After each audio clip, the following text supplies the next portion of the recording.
अस्सलामुअलैकुम हमारे मोअज़्ज़ज़ नाज़रीन, मैं हूँ लियाकत अली डार डार स्पोर्ट्स चैनल से।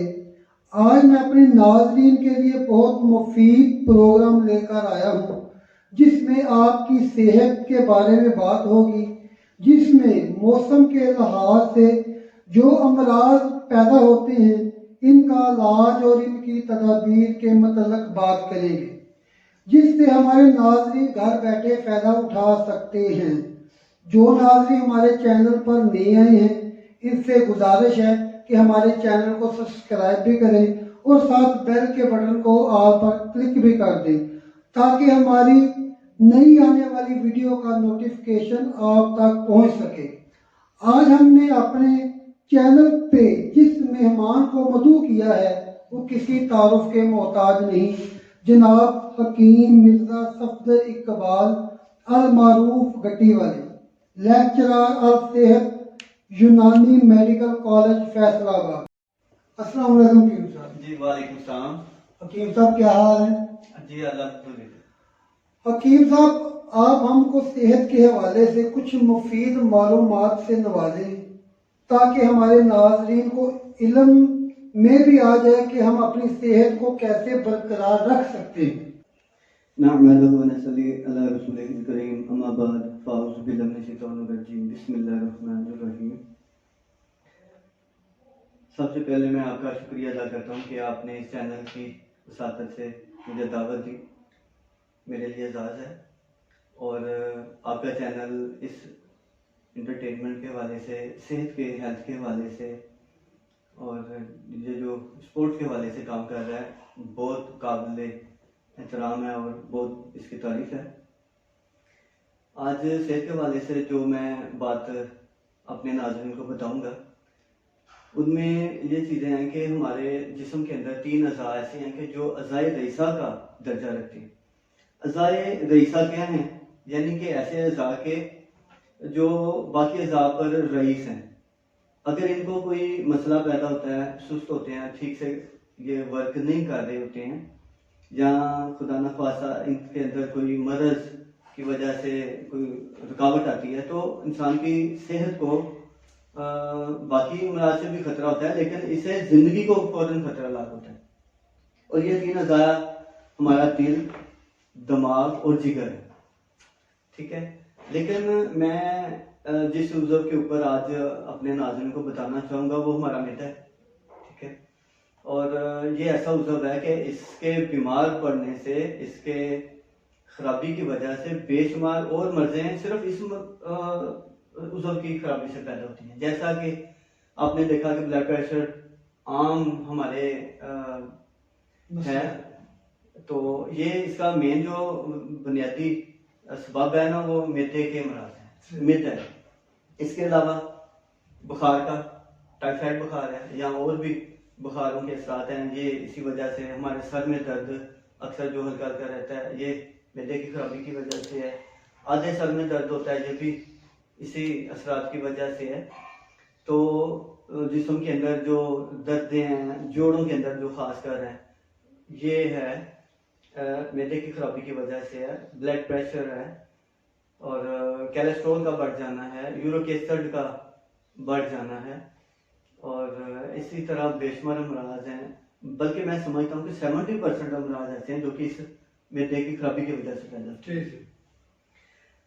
तो बात यह है कि अगर हमने खाना खाया है, कोई ग़िज़ा खाई है, अगर मैदा ठीक है तो खुराक जुज़्व बदन भी होगी, ठीक से खून पैदा होगा, इंसान शाद बचा सेहतमंद होगा।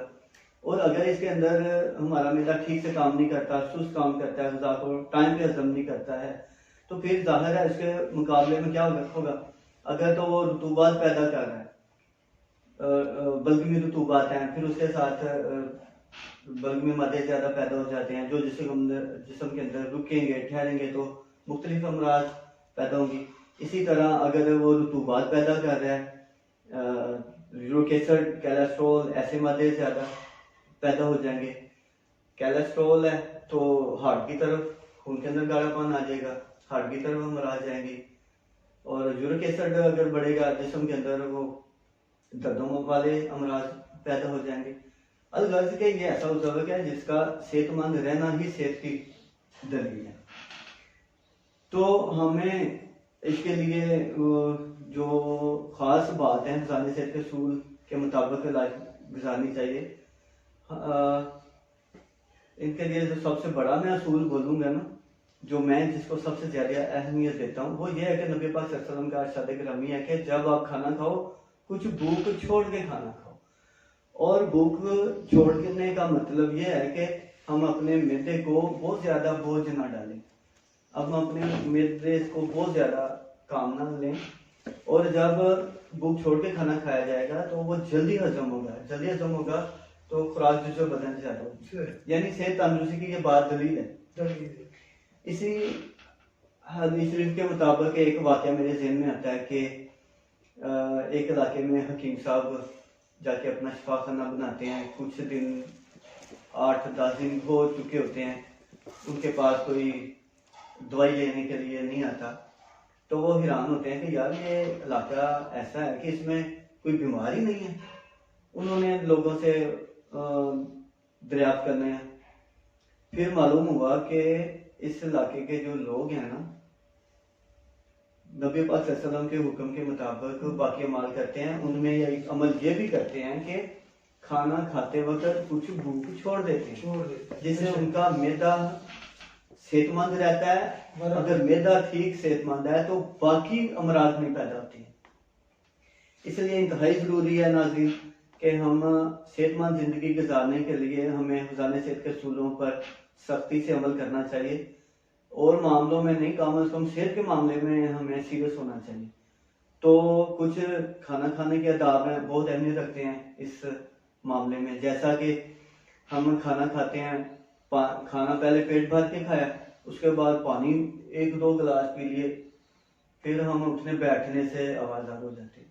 ये इंतहाई गलत है। हकीम साहब, मैं एक बाप की बात काट के कह रहा हूँ कि हमने भी सुना बुजुर्गों से कि हमारे बुजुर्ग कहते थे, मतलब शायद कोई हदीस है या वैसे है कि नबी के सल्लल्लाहु अलैहि वसल्लम ने फरमाया कि खाना खाने से पहले जो पानी पिया जाए वो सोना है, और जो खाने के दरमियान पानी पिया जाए वो चांदी है, और जो खाने के लास्ट में पानी पीते हैं वो लोहा है। तो आप ये भी रहनुमाई करें कि ये वाकई ठीक है? जी लियाकत साहब, आपने बिल्कुल ठीक बोला है। जो हमारे कहावतें कुछ ऐसी हैं, कुछ बड़ों की बातें हैं, ये 100% मैं एग्री हूँ कि ये ठीक है। तो ठीक है, तो इससे ज़ाहिर क्या होता है, ये जो बात अभी आपने बताई है बुजुर्ग लोगों की है, इसे देखें। पहले पानी क्या करता है? पानी खुराक को जुज़्व बदन होने में मदद देता है, ठीक है, खुद ताकत नहीं देता, लेकिन खुराक को जुज़्व बदन करने में मदद करता है। दरमियान में ज़रूरत के मुताबिक पानी पीने की ज़रूरत हुई है, मसलन के लुकमा अटक गया है या खुश्की फील हुई है, कमी फील हुई है, तो पानी दरमियान में पी लिया। एंड पे पानी पीने का हुक्म नहीं है, ठीक है, पानी एंड पे बिल्कुल नहीं पीना चाहिए। इसके अलावा ये बात ठीक है जी, बिल्कुल ठीक है। इसके अलावा मैं आपको बताना चाहूँगा कि जब भी खाना खाएं, आराम से तसल्ली से खाना खाएं। खाना जब हम बेतरतीबी से खाते हैं, बहुत अपने आप को जल्दबाजी में खाना खाते हैं, तो वो जल्दी जल्दी चबाया नहीं जाता। हुक्म है कि खाने को आराम आराम से खाओ और अच्छी तरह चबा के खाओ।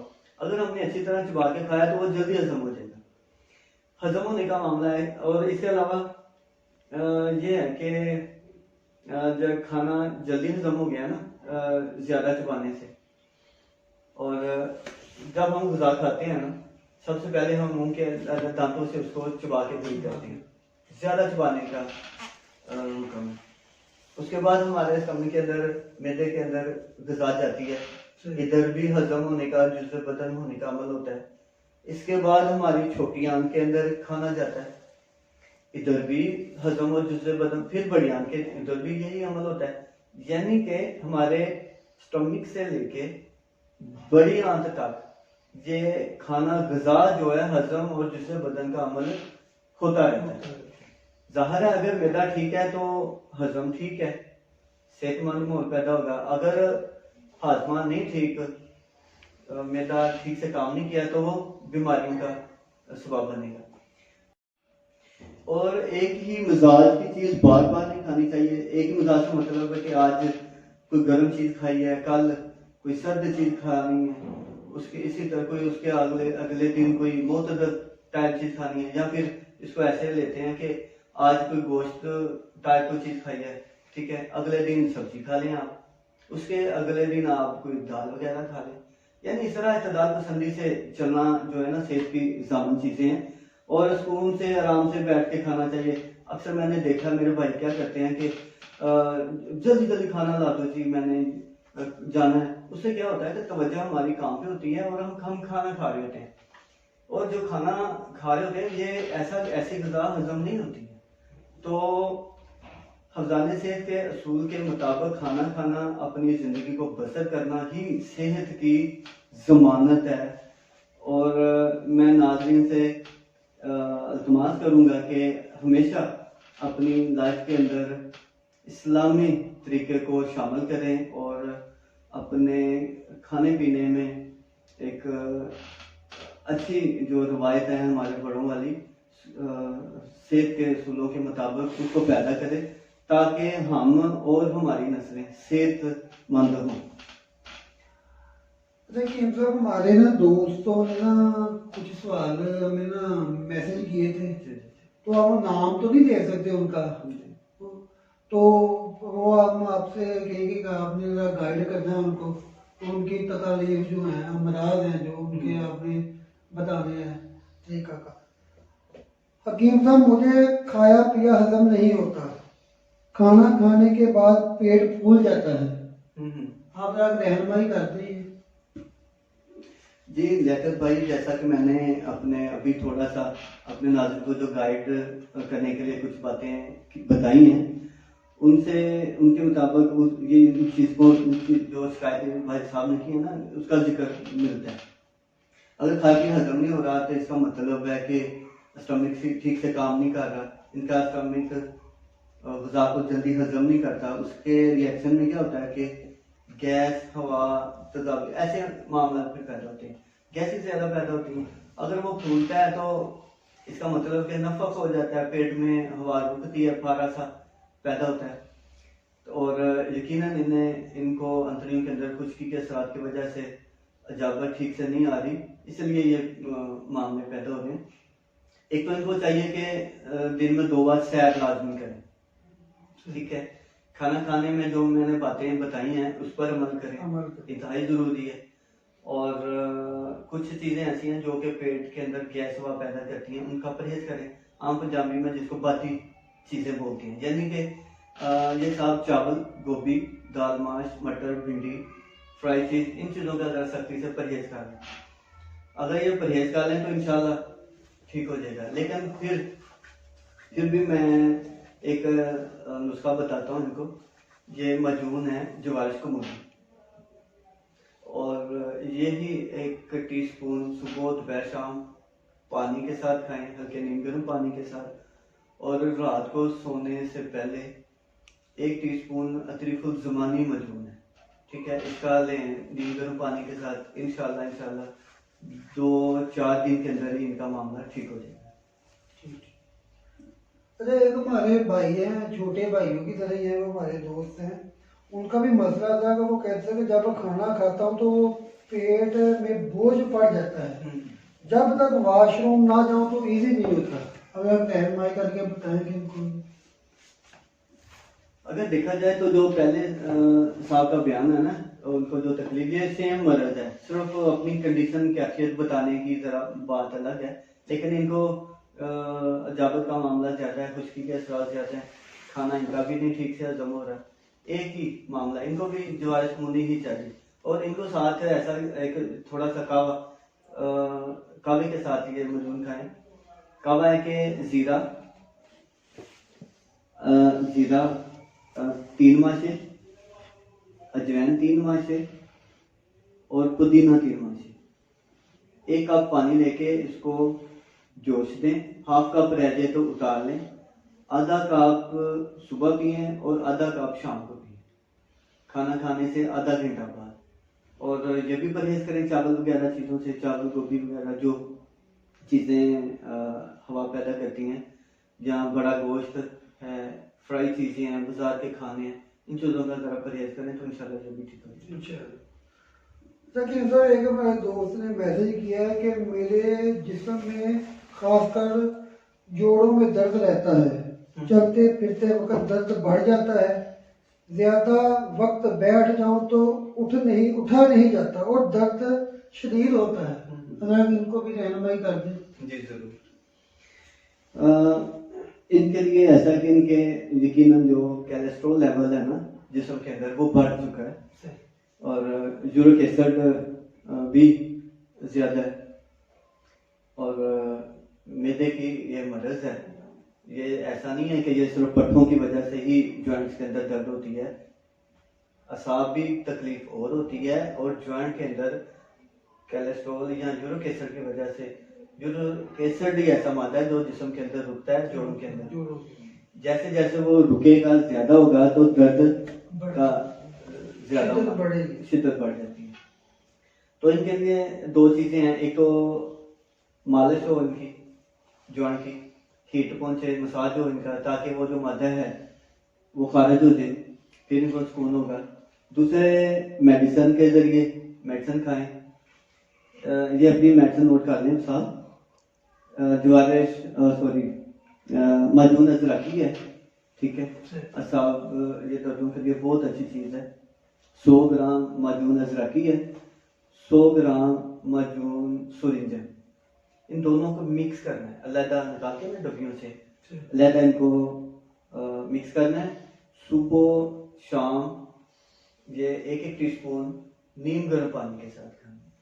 और इसके साथ एक माजून है त्रिफुल ज़मानी, ये रात को सोते वक्त सोने से पहले नीम गर्म पानी के साथ ही 1 टीस्पून खानी है उन्होंने। और जो मालिश का मैं बता रहा हूँ उसका भी नोट फरमा लें।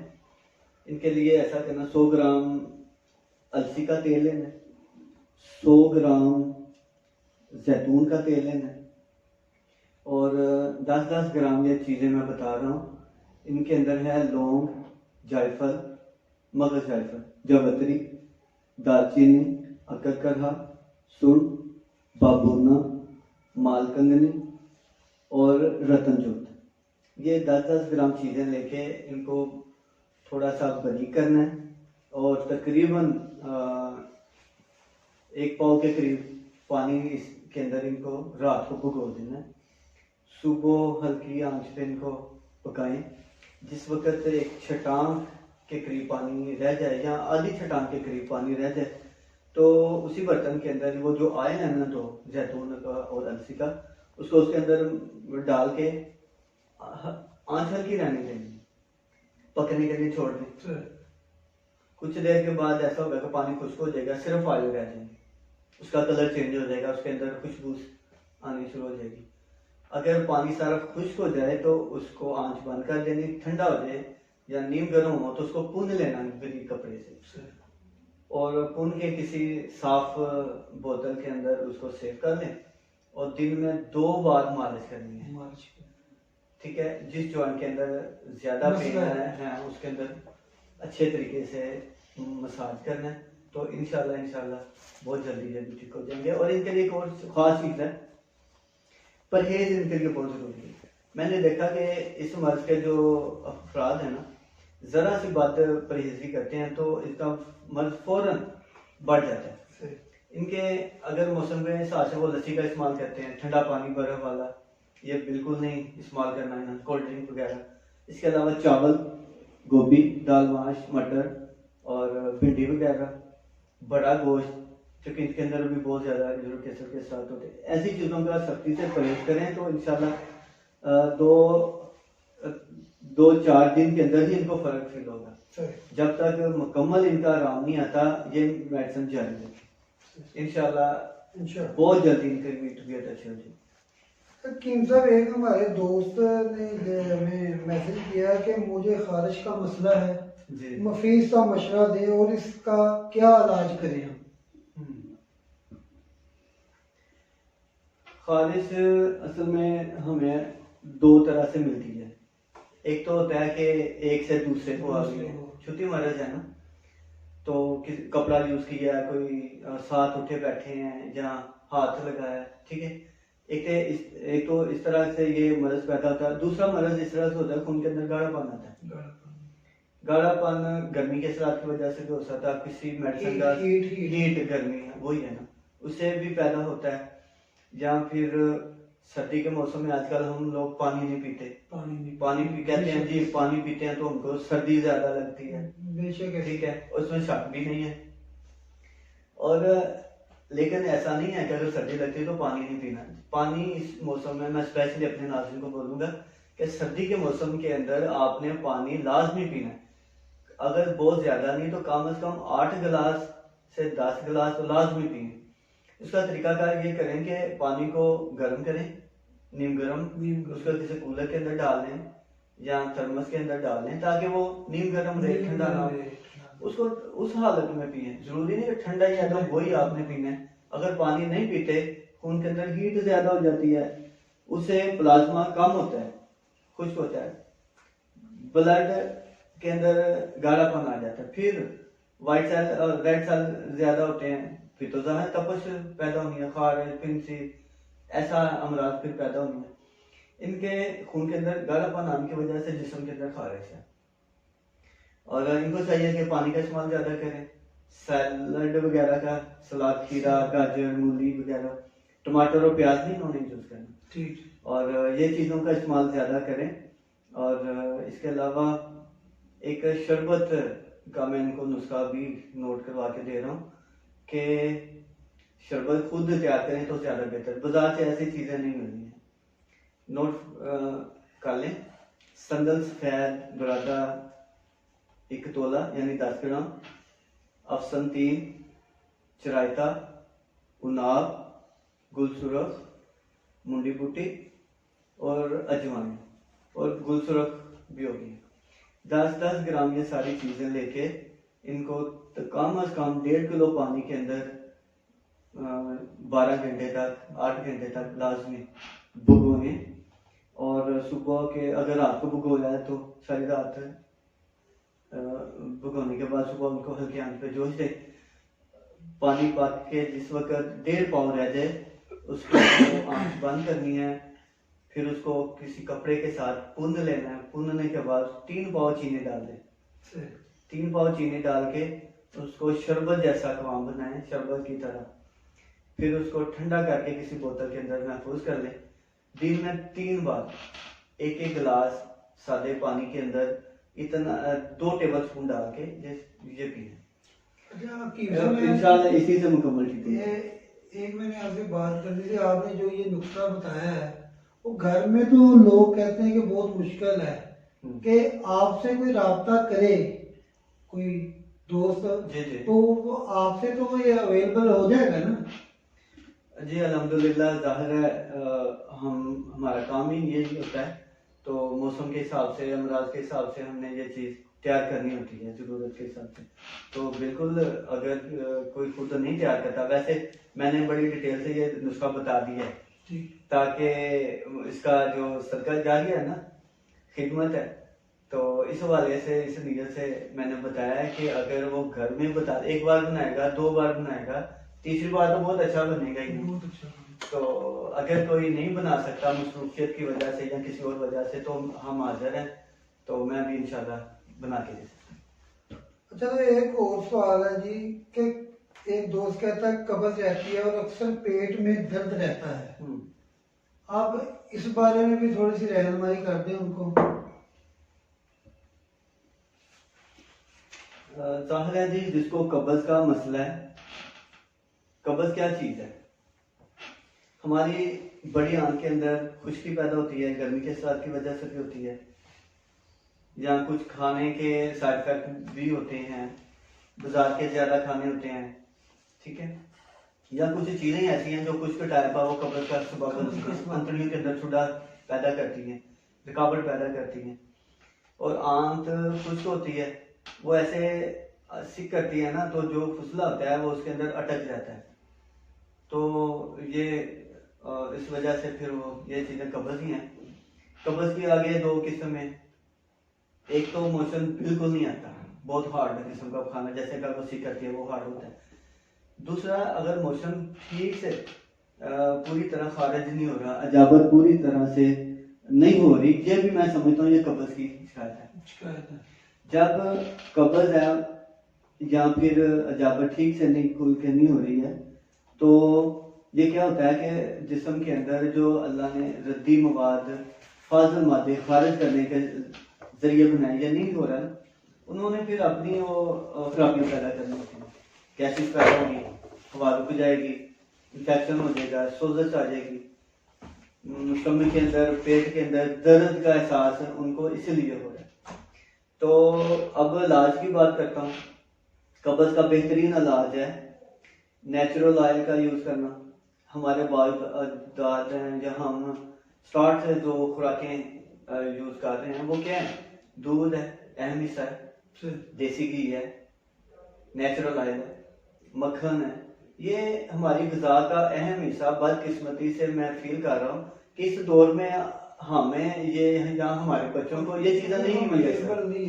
अगर हम नेचुरल ऑयल नहीं यूज़ करेंगे तो हमारी अंतड़ियों के अंदर जो लुब्रिकेट मादे हैं उनकी कमी हो जाएगी, खुश्की आ गई। फिर अगर खुश्की होगी तो वो जो फिसलन वाला जो अमल है वो तो रुक गया, सुस्त हो गया, कम हो गया।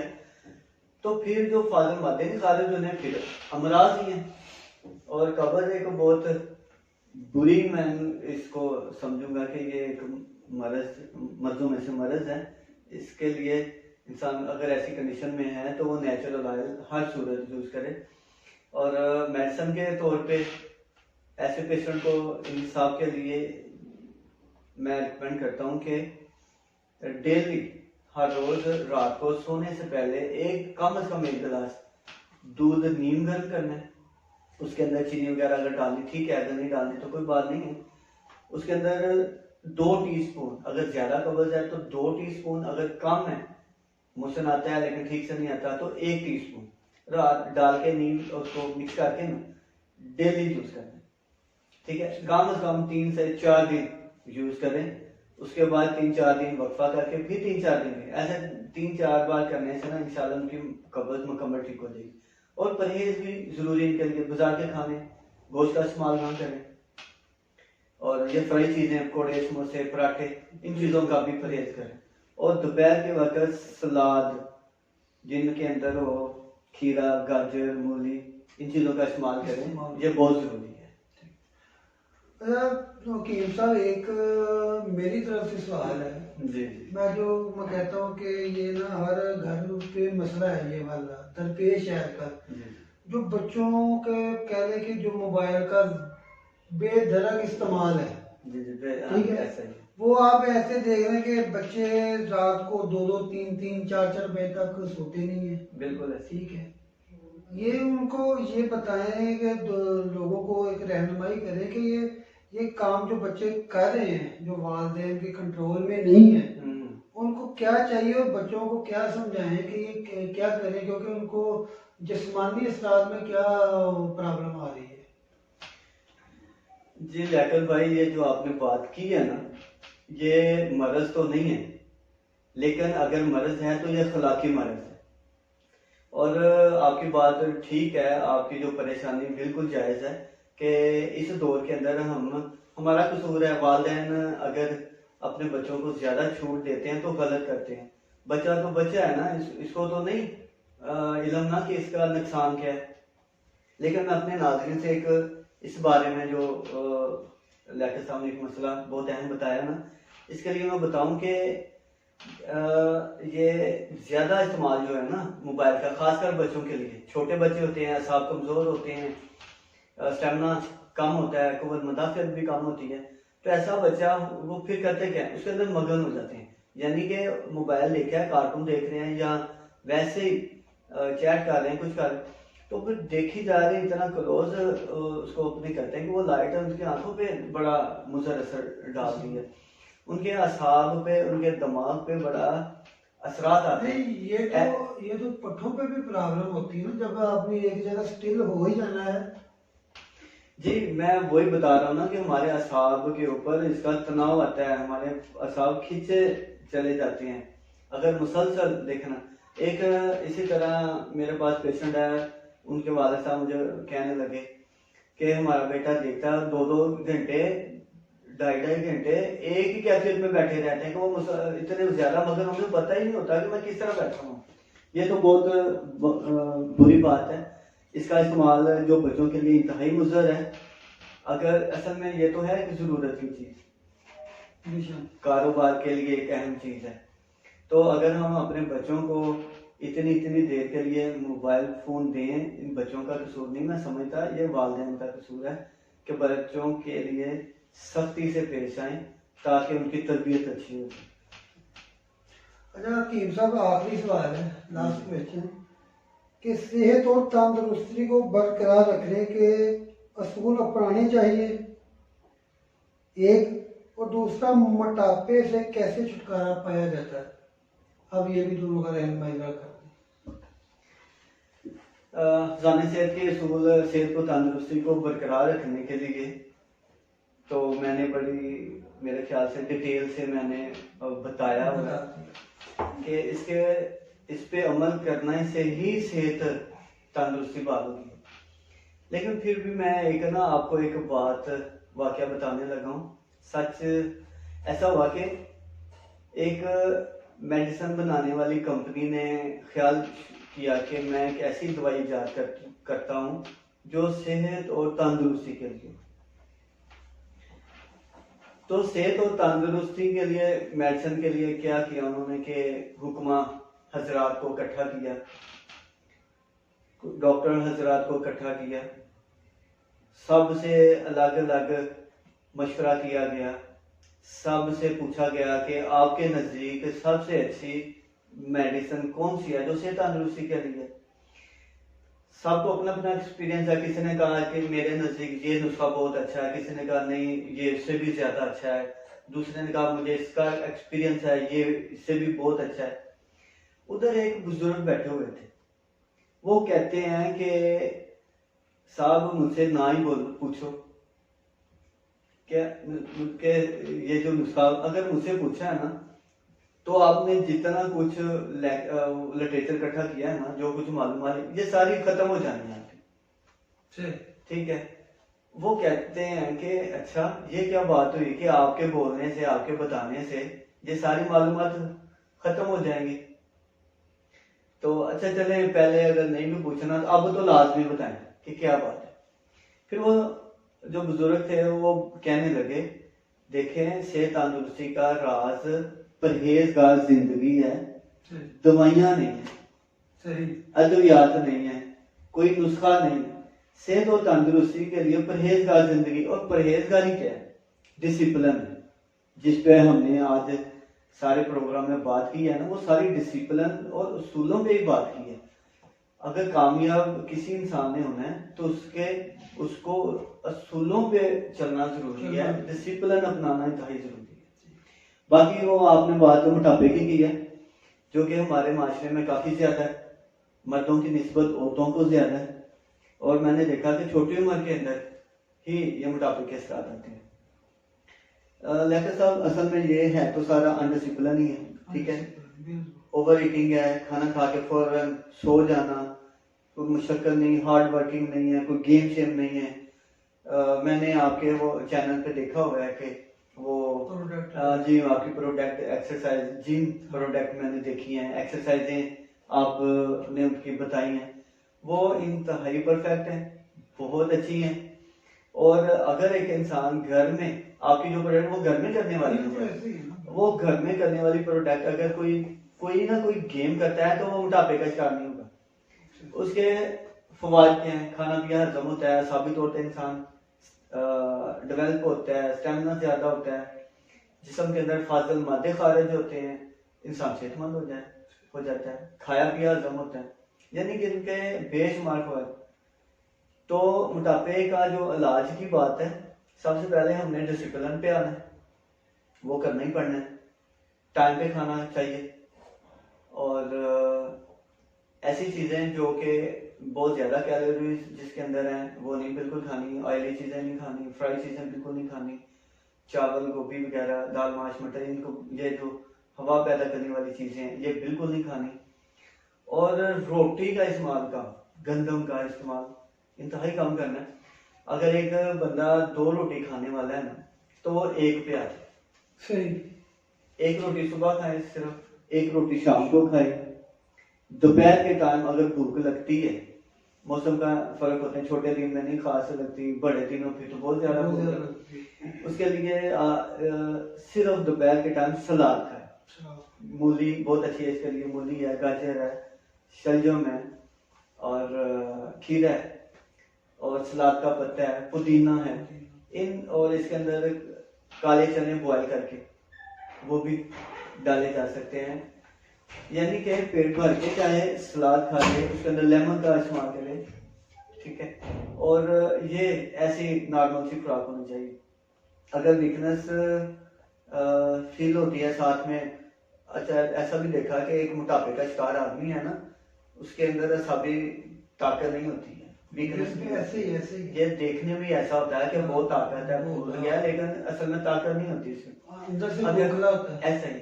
तो अगर उसके अंदर वीकनेस के असरार ज्यादा है ना, तो फिर उसको साथ थोड़ी थोड़ी यखनी, बोटी नहीं खानी, गोश्त नहीं खाना, ठीक है, लेकिन उसका शोरबा या फिर उसकी यखनी की शक्ल में ये इस्तेमाल किया जा सकता है। इसके अलावा मेडिसिन है, कावा वगैरह है, पुदीना है, सौंफ है, छोटी इलायची है, दालचीनी है, इनके कावे वगैरह का इस्तेमाल बहुत अच्छी चीज़ है। तो मेन जो बात कह रही वो ये है कि उनको डिसिप्लिन वाली लाइफ पे आना पड़ना है, मशक्कत करनी पड़नी है, वॉक एक्सरसाइज करनी पड़नी है, और टाइम पे खाने मुतल्लक चलना। तो इससे इंशाल्लाह उनका मोटापा बहुत जल्दी ठीक हो जाएगा। अच्छा, तो नाज़रीन, आपने हकीम साहब के मशवरे सुने हैं। हम अपनी स्क्रीन पे हकीम साहब का मोबाइल नंबर भी दे रहे हैं, ठीक है, कि आपने उनसे रब्ता खुद भी करना है तो आप कर सकते हैं, ठीक है। बाकी इंशाअल्लाह ज़िंदगी ने वफा की तो दोबारा मुलाकात होगी। अल्लाह हाफिज़।